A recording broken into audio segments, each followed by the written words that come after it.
Good afternoon, everybody. Welcome. Thanks for coming. It is our pleasure today to have with us as our guest and our speaker, the great Dan Garodnick, Chair of the City Planning Commission.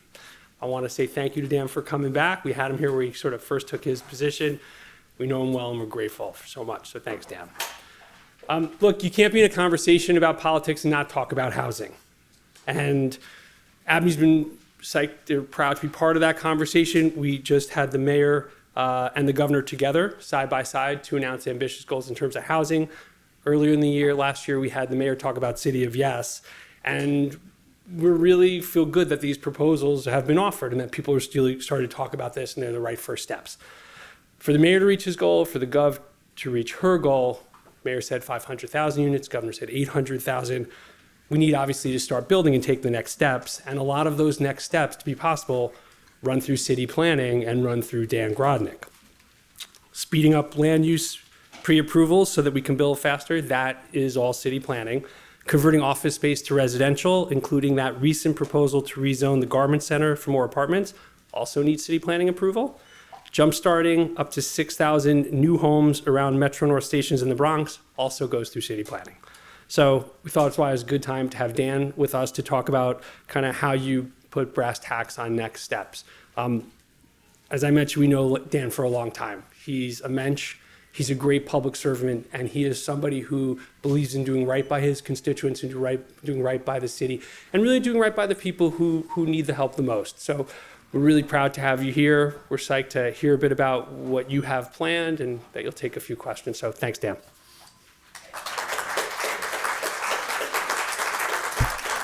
Thank you, Stephen. I appreciate that very much, and it's good to be back with you. You know I have the utmost admiration for you and the work that you're doing here at ABNY, and we look forward to continuing to partner with you on all these great initiatives. And I will note, we're going to talk a lot about housing, but there's just one little tidbit of New York City history which I think is worth noting just at this particular moment, and it's not really germane to the presentation that I'm about to make, but it relates to Madison Square Garden, which you may have been reading is going to be up for a renewal of its special permit to operate an arena of 2,500 seats or more in New York City, and there's a special permit involved in that.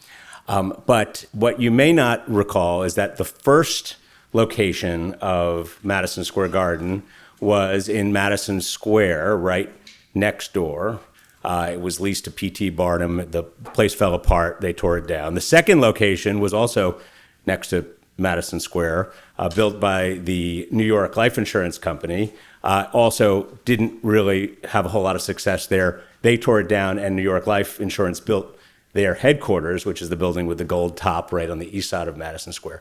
Its third home was right here in this lot, which we are right now hanging out. And I think that's it was an 18,000 seat arena. It was built by a boxing promoter, and it was torn down in 1963 when plans were made to relocate or to build a new garden and a new Penn Station in the place of the beautiful, spectacular, historic Penn Station that was there previously. So anyway, all of that is to say, we're in a historic building right now. So it was just important, and I wanted to get that out of the way. So as Stephen mentioned, there are big goals and big plans as it relates to housing creation coming from the city and coming from the state. And by the way, the idea that ABNY was hosting the mayor and governor on the same stage together with collaboration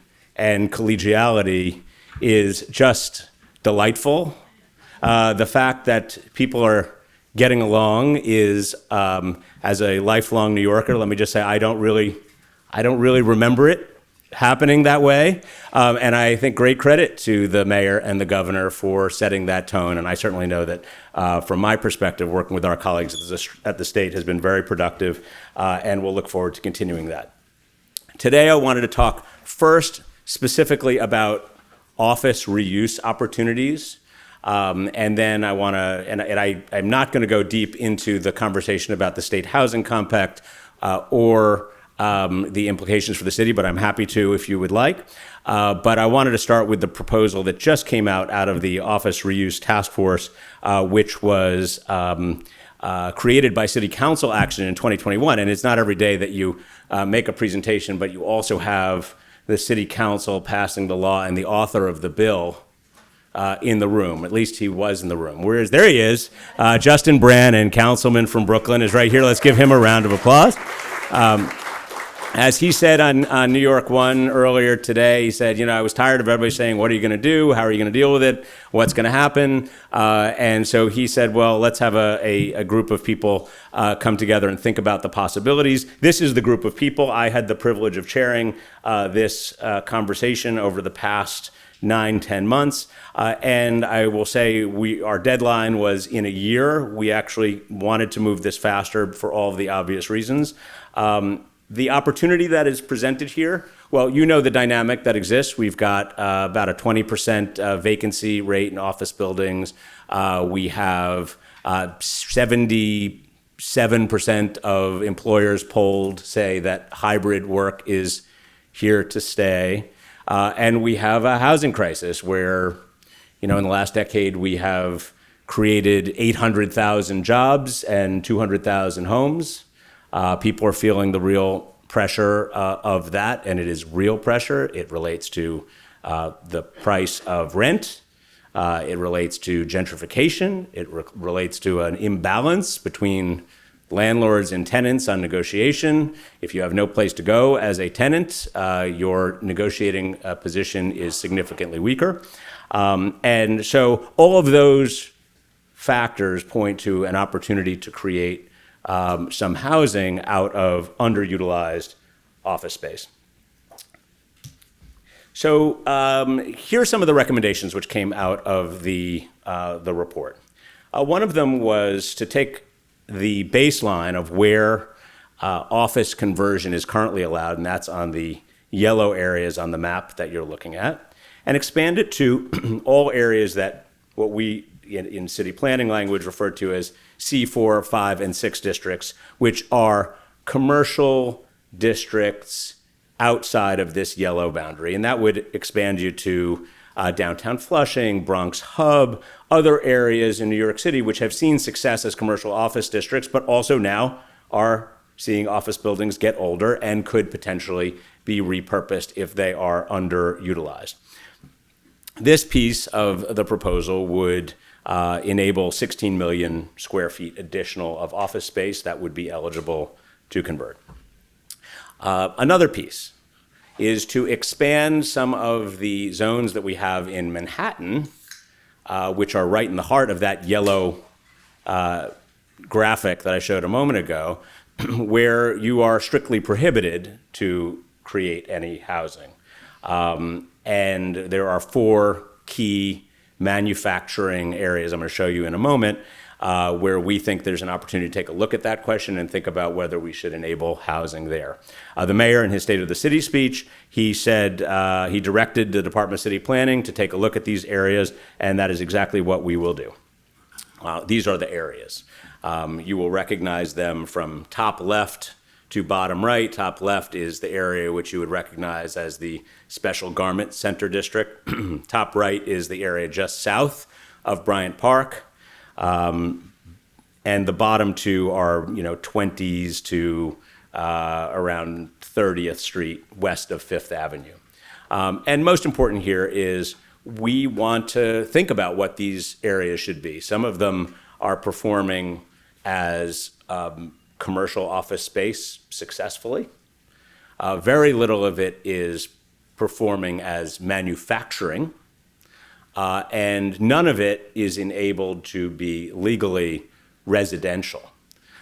So even if you wanted to convert an office building that was underutilized in this geography, you could not. So we're beginning a study to consider what rules we should be changing in Midtown Manhattan.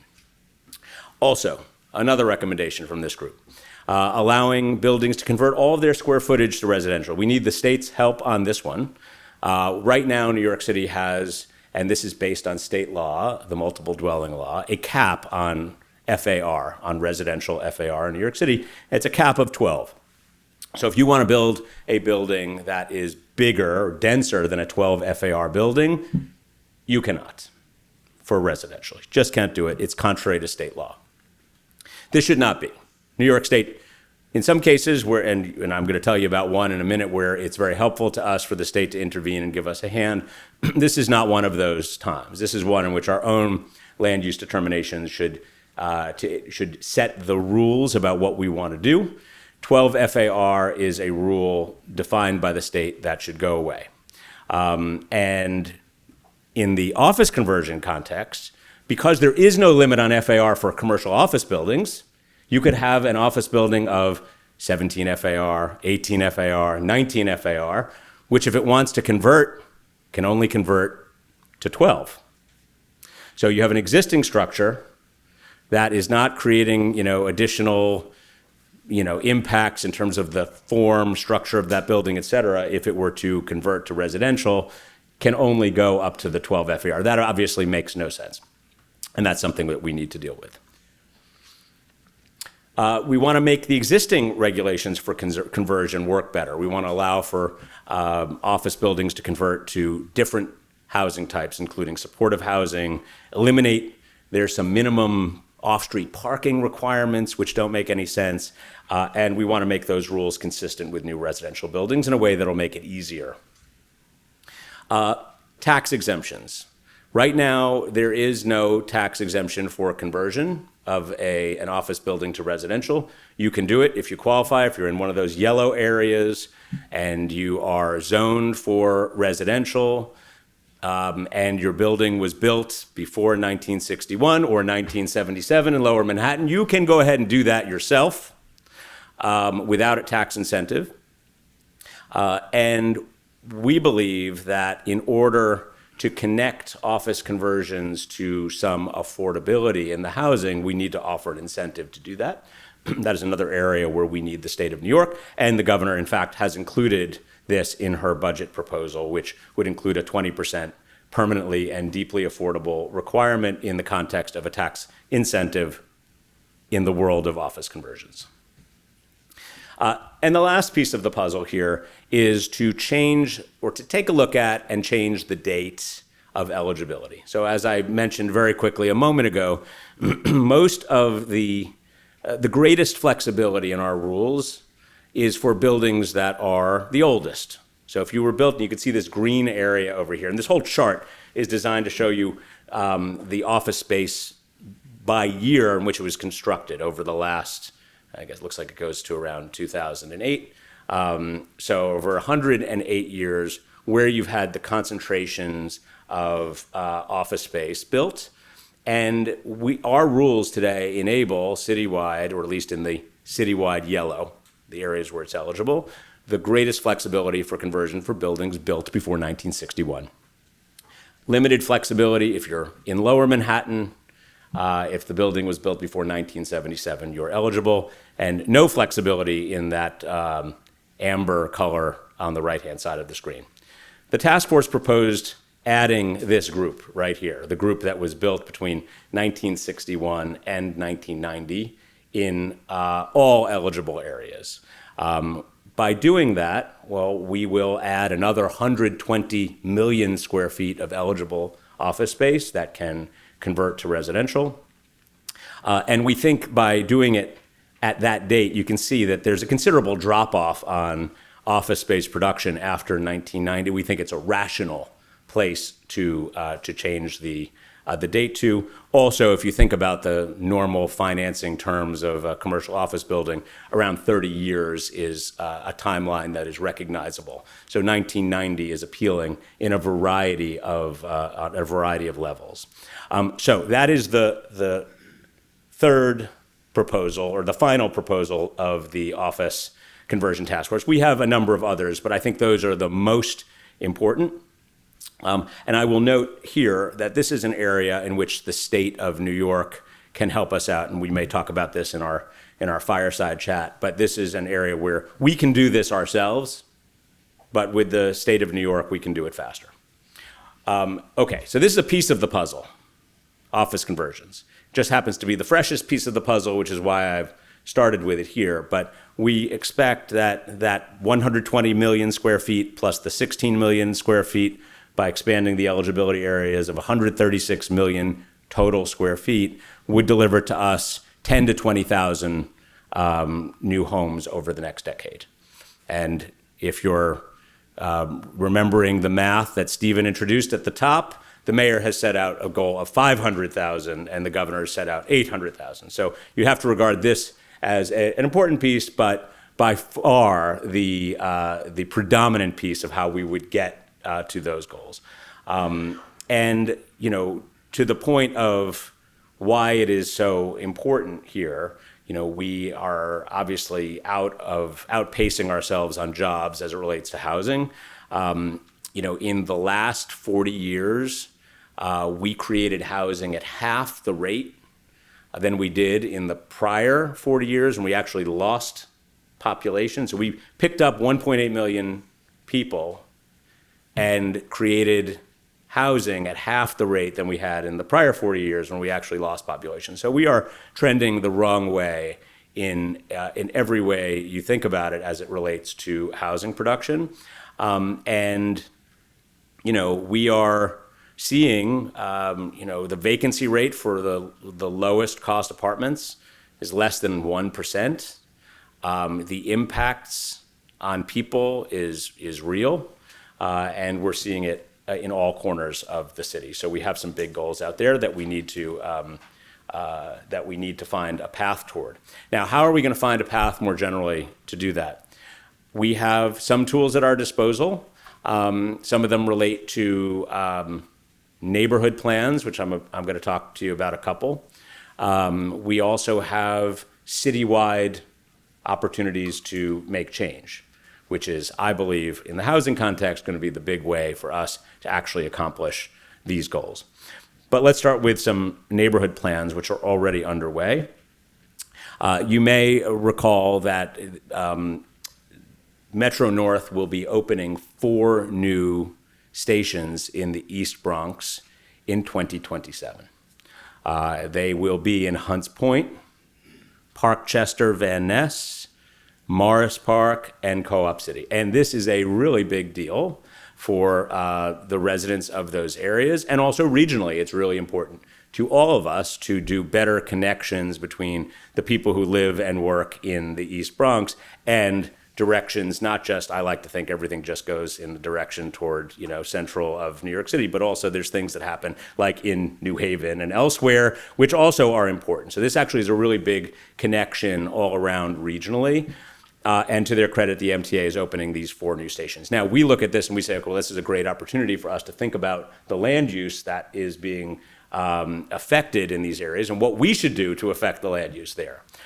So we are focusing our attention specifically on the 2 stations where we think there is the greatest opportunity, and that is specifically Morris Park and Parkchester Van Nest.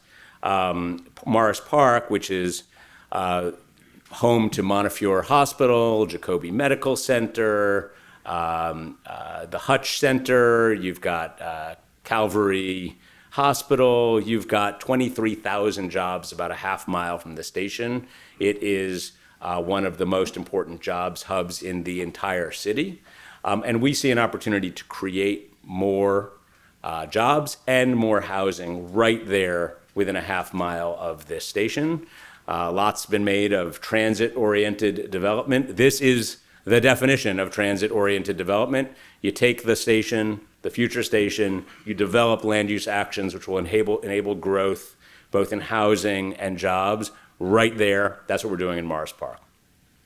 Parkchester Van Ness, it is much more of a residential area, and we think that there's an opportunity to create lots of new homes right there and to, you know, lean into the fact that the people who live there in Parkchester and the future people who will live in these new homes will benefit from that great connection.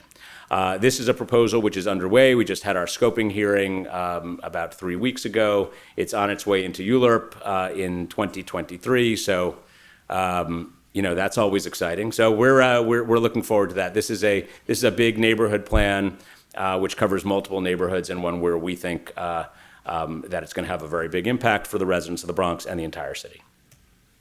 Another example of a neighborhood plan that is already underway is a community-led vision on Atlantic Avenue, on and around, I should say, Atlantic Avenue, Prospect Heights, Crown Heights, Bed-Stuy, an area which is predominantly zoned for manufacturing uses and where the pedestrian experience is suboptimal, and where we see an opportunity to both enhance job opportunities and residential development by way of a thought and investment in improvements in Atlantic Avenue itself as part of a thoughtful neighborhood plan. We are deep in it with Councilmember Crystal Hudson, who's been a great leader on this plan, and we look forward to proposing that one formally. We're starting our public conversations in the next couple of weeks.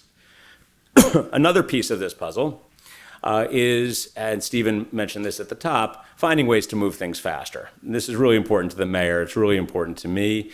Look at the paths that are creating obstacles for growth. A lot of them in my world have to do with environmental review. I will note that having lived my life in the first part of my government service in the city council and now being in this role, I will tell you that I used to think that developers just were afraid of the political volatility of coming to see me in the city council. Me and my colleagues in the city council. Now I have a better understanding. It is that, and it is also a fear of the amount of time that it takes to make it through the process. So I would regard those as much more even in terms of concerns for people who are looking to invest in New York City. Politics and time are they are risk factors which are very relevant to people who are making these decisions. So we're looking at ways that we can speed up applications, do away with unnecessary environmental reviews. You should know that a lot of our rules were done in the 1970s at a time when we were, our population was shrinking. There was not the same understanding of climate change as we have today. They're very oriented towards status quo. Whereas New York City as an entity, as a concept, and the growth of New York City itself is an environmental prerogative. People living in densely populated areas is good for the environment, a place with mass transit. That is what we want. So we need to take a hard look at our environmental review practices. A lot of this is not stuff that I can wave a magic wand and do. This is not a city planning initiative. It's not even most of it a city council initiative. We need help from the state to be able to do a lot of that. But there are ways for us to speed things up across agencies and do whatever is within our power to remove unnecessary duplication and delay, to be able to get more economic activity and more housing built more quickly. I actually have better community engagement here. This one isn't really about speed, but this has to do with we want to do a better job at talking to communities about the various initiatives that are coming out of the administration. I know, because I have experienced it as a former council member, a feeling that sometimes proposals are handed to you at the end of the line wrapped up in a package, and you're asked to consider them up, down, or somewhere in between. We want to take a little bit of a different approach and give more time for public engagement, more time to allow communities to shape the proposals that we are advancing, and that's exactly what we're doing, and we're going to talk about some of those proposals right now. So, City of Yes, it happened at ABNY, so it's got to be good.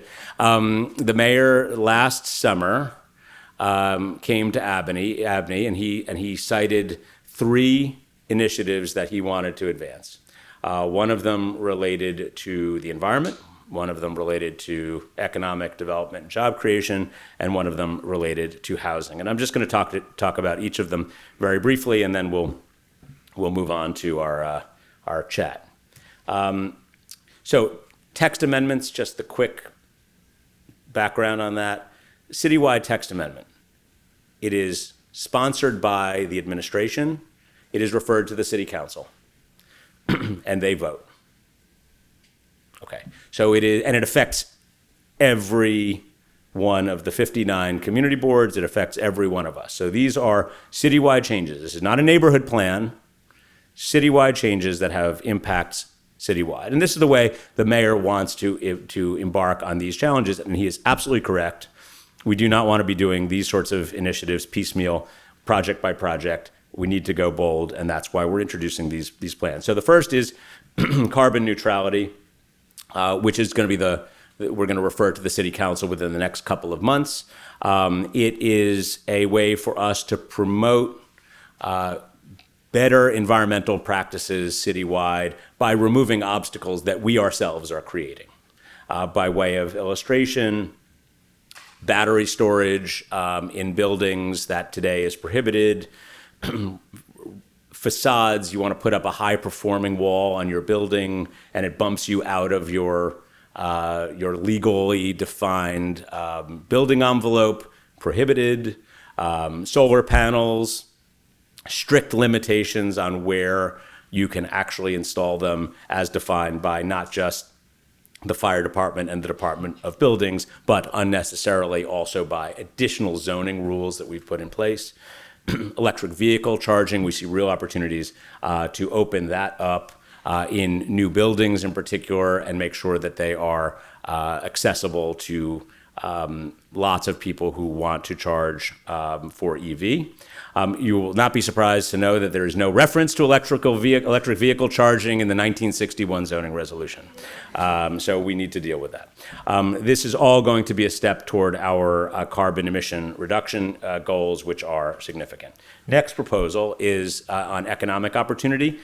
We want to simplify a lot of our rules that are keeping vacant storefronts from getting filled, that are making it impossible for light manufacturing to take place in more areas. This will be good for biotech. This will be good for other types of light manufacturing. We believe this will present the greatest expansion of manufacturing in 60 years. And also to modernize those rules that are on the books, use group regulations that have outlived their usefulness in many cases. An example that really sticks with me is a bike repair shop, Avenue U in Brooklyn. You can do a bike repair shop on one side of the street, and you can do a bike rental shop on the other side of the street. But you can't do bike rental and bike repair on both sides of the street. Okay, that's just one example. It's a silly example, but we have so many examples of our use group rules that are impeding our ability to get storefronts filled, and also to make sure that we are allowing businesses to expand. Another example, which you'll find interesting, is a bakery in a residential area. Let's just say they were extra successful with people working from home. People were shopping there during the day, picking up some fresh baked bread for dinner and actually cooking at home. At the end of the day, they are having success and they want to expand. Once you expand past 750 square feet as a bakery, you become a food manufacturer and you are no longer allowed to stay in that residential zone. Now, there is a line, let's acknowledge there is a line beyond which you would say you're more like a manufacturer than you are like a neighborhood bakery. But it is not at 750 square feet, at least as far as I'm concerned, and we need to deal with those sorts of challenges. So more to come on that one. And then the last one, and it's most appropriate for this conversation today as we're talking about housing, is our housing opportunity proposal. It's coming 2024. And I don't need to tell you the challenges of 50% New Yorkers who are rent burdened. And we view the opportunity to add housing supply as a tenants' rights initiative. As I noted at the beginning, you have very few tenants' rights if you don't have options. And we think that there is a way for us to advance fair housing initiatives, make sure that we have housing development taking place in all neighborhoods throughout the city. And alleviate the burden on the neighborhoods that already have been regularly bearing that burden for the rest of the city. So we have a proposal that will change the rules citywide. We've already started talking to community boards and council members about it, thinking about how to make this all happen and how to make it sustainable. Examples of this are, in higher density areas, giving bonuses for affordable housing development like we do for other areas of development like senior citizen affordable housing. There's an as of right bonus mechanism. In low density areas, we have rules which prohibit even a two-family home in a two-family district because we have layered on rear yard requirements, parking requirements, et cetera, which make it actually impossible for you to build or to add what you want to add, even in a district which currently allows it. And we also think there are places where we can add what I like to call the missing middle on housing. We're not talking about, the 100-foot building, and we're not talking about the single family house, but you're talking about like a 4-story building which could house 20 people, 20 units.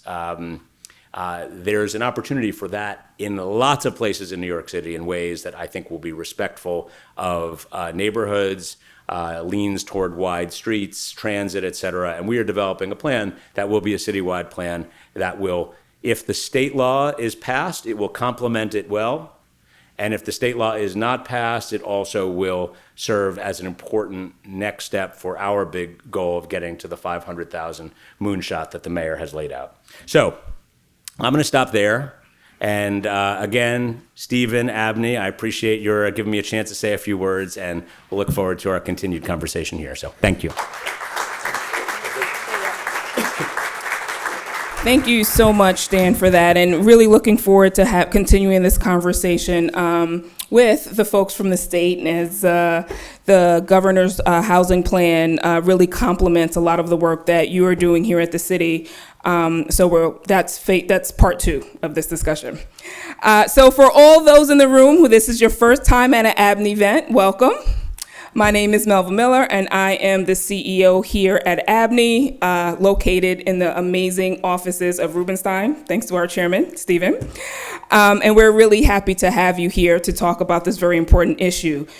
City of yes, right? That means a lot, and it means a lot to a lot of people. But here at ABNY, as we continue to work with our partners in government, in the private sector, to make sure that the city continues to grow and grow equitably, grow inclusively, grow comprehensively, right? Thinking about all of the factors that need to be in place in order for that to happen.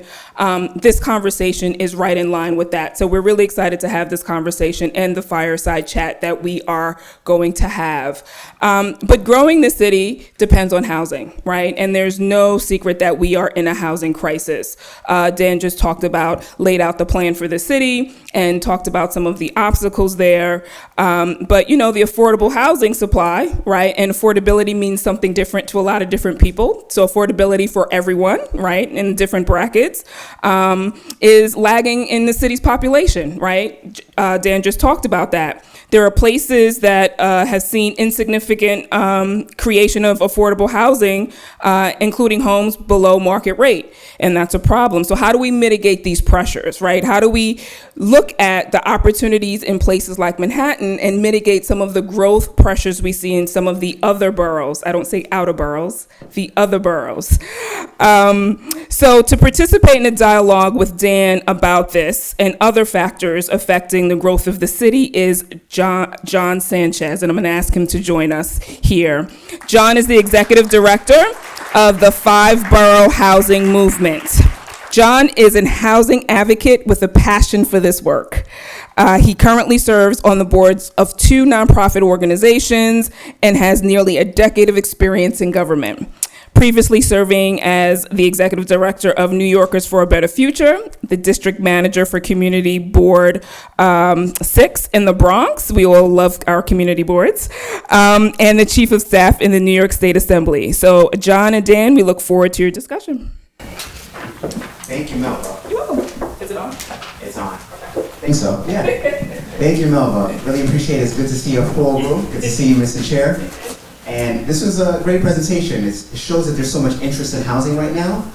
And we hear about office conversions across the country, DC, San Francisco. how does New York's plan differ from those other cities? And what does New York need from the state to make sure that we're a model when it comes to office conversions? Yeah, the short answer is, there are not that many cities that have actually set out really detailed plans for office conversions. One of them is, Chicago, by way of example. And Chicago has essentially drawn a line. They've drawn a line around a number of office buildings on LaSalle Street, and they said, "Thank you, like magic. Thank you." And they said, "We'd like to. These are underperforming office buildings. We'd like to convert these buildings with a hope to enable 1,000 units of housing." So, their plan is significantly different from what we are proposing, and it sounds like my understanding of other cities' plans, they're much more prescribed as to where, when, and how. We do not want to prescribe specifically who must do it. We want to enable it. We recognize that we're coming out of a very difficult moment for the city. We recognize that we've got great commercial districts which work and will continue to work even as we make our way through this challenge. We've got more jobs in a square mile of Midtown than anywhere else in the country, and we're not going to retreat on that. But what we wanted to do here was create an opportunity for buildings that are struggling, buildings that are underperforming, to convert to residential, and to do it now. How are we going to do it now? So this is the question you're asking me about the state. We have the ability to make these changes ourselves through zoning. But as anybody who's had an experience with the city's own processes, they're not quick. And we, in partnership with the state of New York, can advance some of these changes. By way of example, the one where I was mentioning the date of eligibility to 1990, moving it from 1961 or 1977, moving it to 1990. The state can help us by enabling that change right now. And by doing that, we would add right away the 120 million square feet of additional eligible space. They also, of course, have the ability to add tax incentives to the mix as well. If they were to not do that, we will, on our own timeline, and it would probably be part of our one of our text amendments, get it done. We would get it done in due course. But we can actually get it done right now with the state's help in a matter of months. All right, since this mic is super flaky, I'm going to say, can you share? Do you share while we're trying to... Thank you for that. And No. oh, now mine. Just talk loudly. Yeah, we can talk about it. Yeah. Thank you. Yeah. Sorry. No, that seems right. I mean, at the five-borough housing movement, we're very much interested in expanding the FAR cap, allowing offices to convert. Something that we've been seeing is like a growing sentiment across Manhattan to specify neighborhoods that need more housing. I mean, 2 weeks ago, the New York Times talked about Community Board 4, specifying areas that need housing. The Manhattan Borough President went block by block, saying we can have 75,000 units of Manhattan. The question is, what does the city view the role of high opportunity neighborhoods to address the housing crisis? Central. It's critical to our fair housing goals in New York City to unlock potential for housing in areas that have not delivered. And if you consider the governor's proposal, which some of you may be familiar with, it's a requirement that jurisdictions around the state deliver a targeted percentage of increase in housing. For us in New York City, it's 3%. The proposal is New York City, you got to deliver 3%, community board by community board. Every community board needs to deliver 3% growth over the next 3 years. And if you do not, then you will be subject to what is called a fast track approval, where any project that is turned down in your community board, you just appeal it to the state. We got you. We're going to approve it.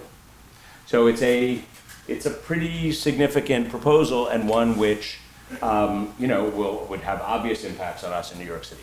But to your question, about 1/3 of community boards today deliver about 3% increase over that period of time. 2/3 do not. And so as part of our citywide initiative to promote housing, we think that it is really important to unlock that opportunity in high density areas, low density areas, all areas around the city in a way that is fair, in a way that creates opportunities in neighborhoods which have great access to transit, neighborhoods that also happen to be high income. We want to make sure we have mixed income housing in high income areas.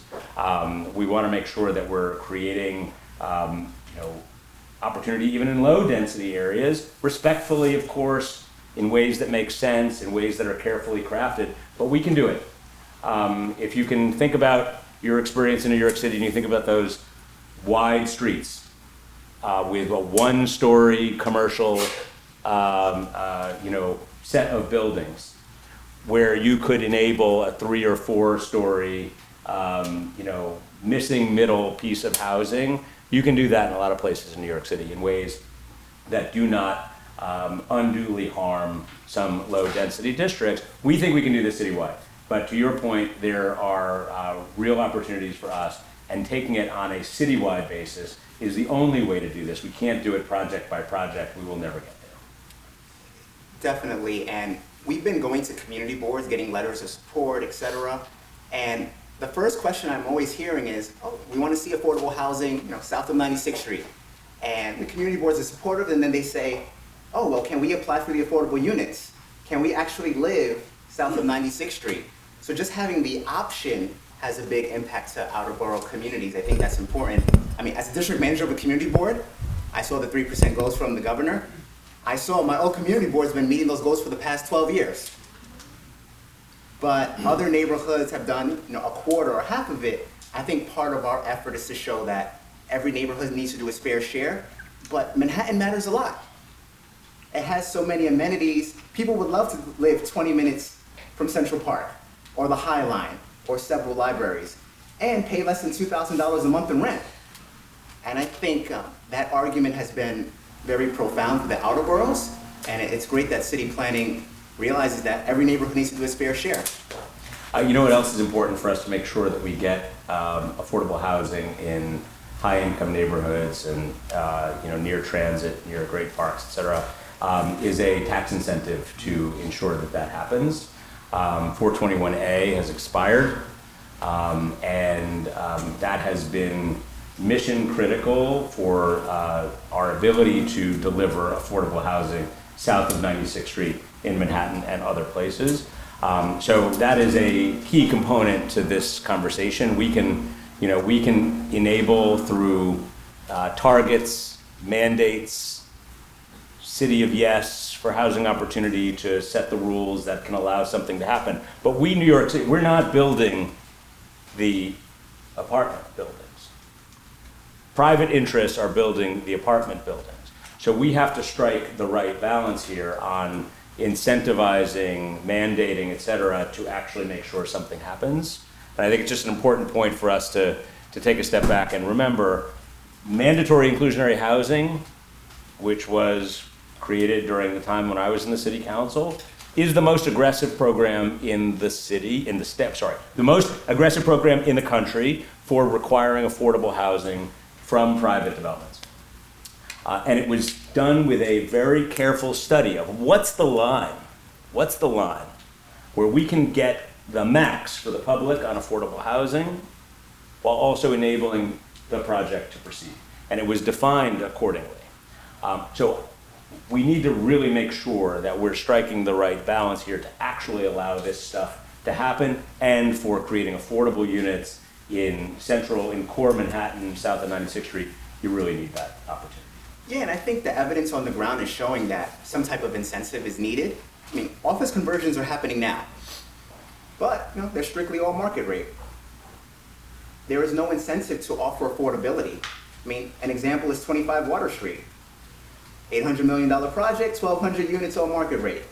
nothing wrong with that, but if a policy goal is to have some affordability, we realize that it has to be worthwhile. Housing has a cost, development has a cost, and that's why we've been advocating for affordability, but yes, we know you have to have it paid for it. There has to be some type of incentive to make it work, because unfortunately, as you can speak to, rentals are taxed higher than single-family homes. Any thoughts on city planning and property taxes? Yeah, I mean, that's a complicated one and out of our mandate. But I will say that the abatement from 421A is the thing that is taking a high property tax environment and creating the incentive to deliver for us as New Yorkers who are interested in affordable housing, that affordable housing. And so, you know, I don't, you know, I know there's a variety of different views on how it should all shake out. I certainly would support, you know, more aggressive affordability levels within that program. But, you know, we are really at risk if we do not have a program and also recognize all of the stats and numbers that the governor and mayor are putting out without a incentive to actually get it done. Enabling it is one thing, but actually having the tools to get it done is another. Yeah, and on the 12 FAR cap, I mean, we hear a lot about it. People think, oh, we're gonna have super talls everywhere. But, you know, buildings like Manhattan Plaza, Mitchell-Lama buildings, exceeds the FAR cap. Certain Mitchell-Lama buildings that provided stability would not be able to be built today. Any thoughts on how the city can work with Albany to get that changed? Well, we are trying. You know, it is, as a matter of local prerogative, we should be able to handle this on our own. And it does not mean that automatically anything would happen. And I think it's important, I say this as a former elected official from the Upper East Side, like an FAR cap that goes from 12 to no cap does not mean that all of a sudden, you know, anything happens. We would have to make decisions about where that could be, if it should be. But it becomes our own local prerogative to make that determination, and we should have that. And we certainly should have that in the middle of a housing crisis.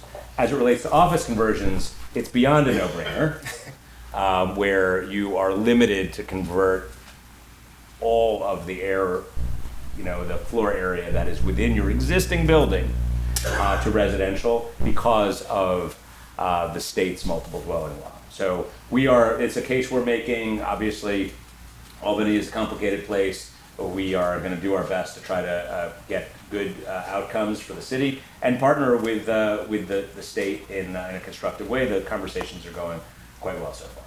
Oh, perfect. Steven's eyeing me. Are we ready for the audience questions? He's eyeing me. Sure, we have a few minutes. Yeah. Oh, audience questions. Oh. Yeah. I have a question. Okay. Okay. So I think everything sounds great in terms of enabling factors and the city and state. But as you say, at the end of the day, it's going to be the private market that has to make the determination to do an office conversion, and it's got to be economically viable. But also, there's a lot of perverse incentives to keep vacant offices vacant. Some of those are financial in nature, and some of those are just based on the portfolio of real estate that the holding company may have, and nothing's marked to market, and all that sort of thing. So, is there any work or thought given to things that could be done to make it more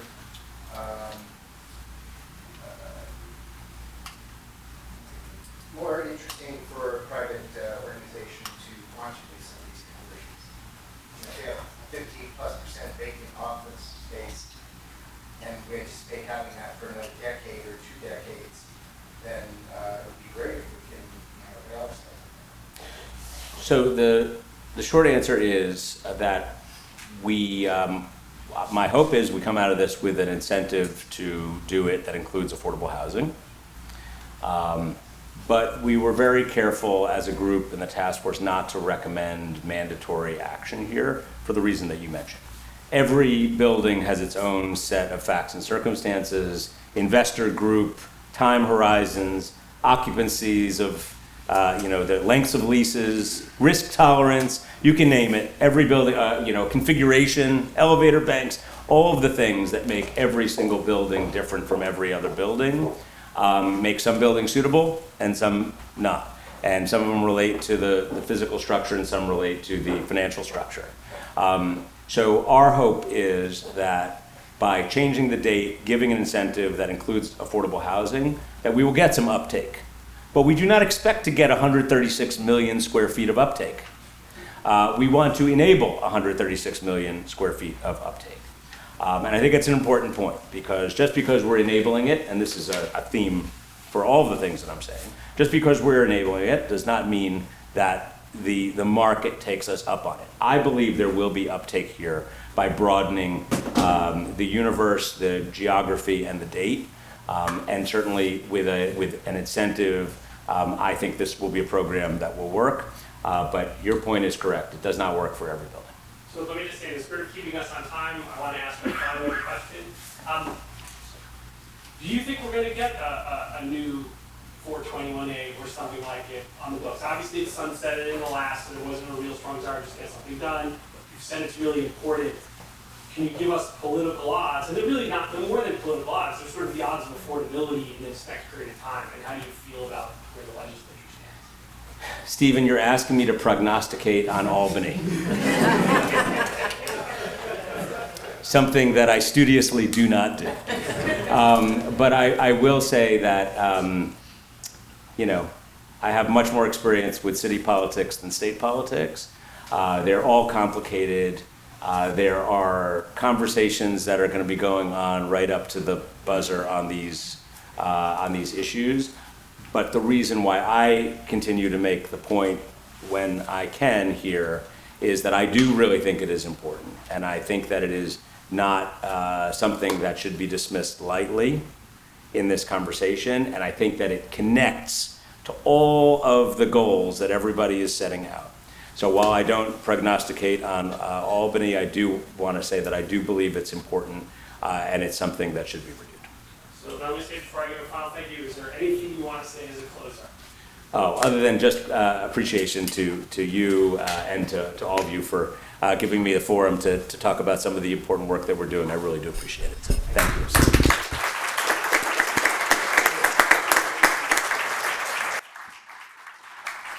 Let me close by just thanking John, one, for his community work and his advocacy, and second, Dan, your wisdom, the care with you take this is a big deal to all of us and has great impact, so thank you. And thank you all for coming.